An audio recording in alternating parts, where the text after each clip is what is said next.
So to say that you should be able to do anything you want with your body is not true, because the consequences are not limited to the individual. Again, that world does not exist. And so while it's nice, it's a pleasant philosophical pursuit, it's a nice intellectually stimulating discussion to talk about it, but it ain't reality.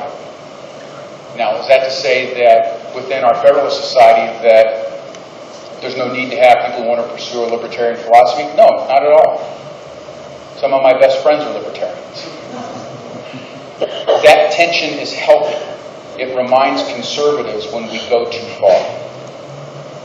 It reminds conservatives that even when you do want to make an argument about something good for the government to do, that there are limits and prescriptions within our written Constitution.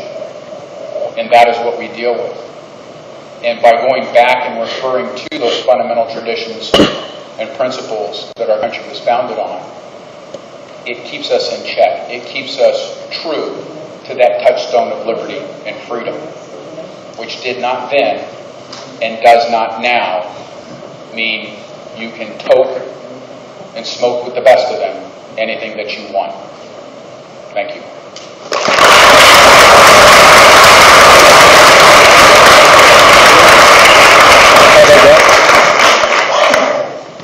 Again, thank you to all of these men. I'm going to start with first questions, so be thinking of one. We're only going to have time for probably 2 or 3.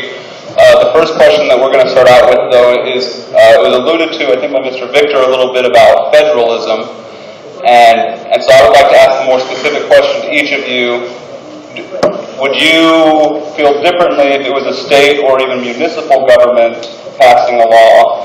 And Mr. Montgomery, do you feel different about the federal government that currently regulates marijuana as opposed to a state or municipal government that? If you each want to just take 15, 20 seconds to answer that, that'd be great.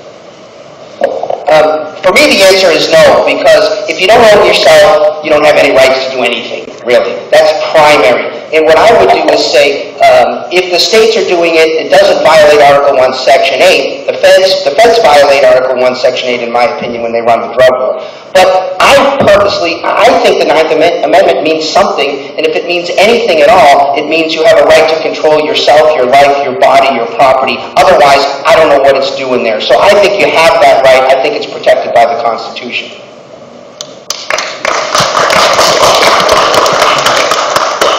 And that's a good question to put it within the context of federalism and the relationship between states and the federal government. But even at the state level, I would see it as within the state's police power to be able to regulate and to be able to carry on a policy approach to limiting the availability and use of drugs. And more for you, Mr. Montgomery, I was wondering, what about the federal government? You mentioned like the constitutional issue there. Do you think the federal government has that right? Do I think the federal government has the right power? Yes, I actually believe that this is one of those things where coordinating at the federal level is a better approach. Having a different approach in each of the 48 continental states would make it difficult, particularly with respect to trying to control the border and the inflow of drugs from Mexico. But there's lots of economics on this. I would start with this. Every time the TV comes on and you see a big giant pile of marijuana sitting there, and Sheriff Joe Arpaio is gloating about how they've just improved everything, remember who's also happy. Who's happy when the supply of drugs is diminished, even for a small period of time, but yet the supply stays the same? Who's happy? You know who's happy? People who have other drugs. Why? The price just went up. That's economics. That's true. That we're happy about that, right? If we're drug dealers, we're happy when we see drug busts, as long as we're not the ones getting busted. Secondly, I would point out this.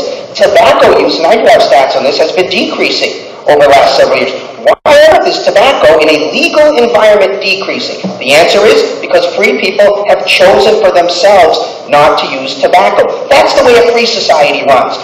Free people decide if they want to use tobacco or not. And right now, in this current climate, tobacco use has been decreasing. And also, there are stats about the increase in alcohol use and alcoholism during Prohibition. Okay? And there are stats, and I do have them, and I'll show them to you afterwards, about 50% rate of usage in Amsterdam, not just for adults, but for minors, in a relatively legal environment. They use marijuana less than we use marijuana, but I'll also leave you with this. I don't care. I don't care whether the use goes up or down. I'm for freedom, and if free people decide to use their body to smoke weed, they have that right.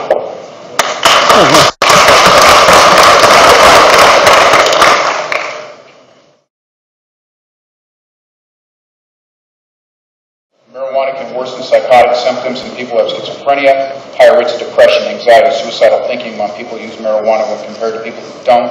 Teens who started using marijuana before age 15 are more likely to suffer from anxiety and depression in early adulthood.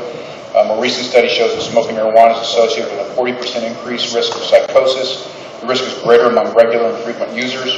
Impaired judgment, motor coordination, shortened attention span, distractibility, anxiety and panic attacks, increased heart rate, increased risk of heart attack, increased risk of schizophrenia in vulnerable adults, impaired judgment, problems with ovaries in developing women, problems with the testes in developing men. There's some stats for you. I am sorry, but at the law school we do have to end so people can go to class, so I do wish we could take more questions. Yeah, we try it sometimes. I have the legal marijuana right here. Okay.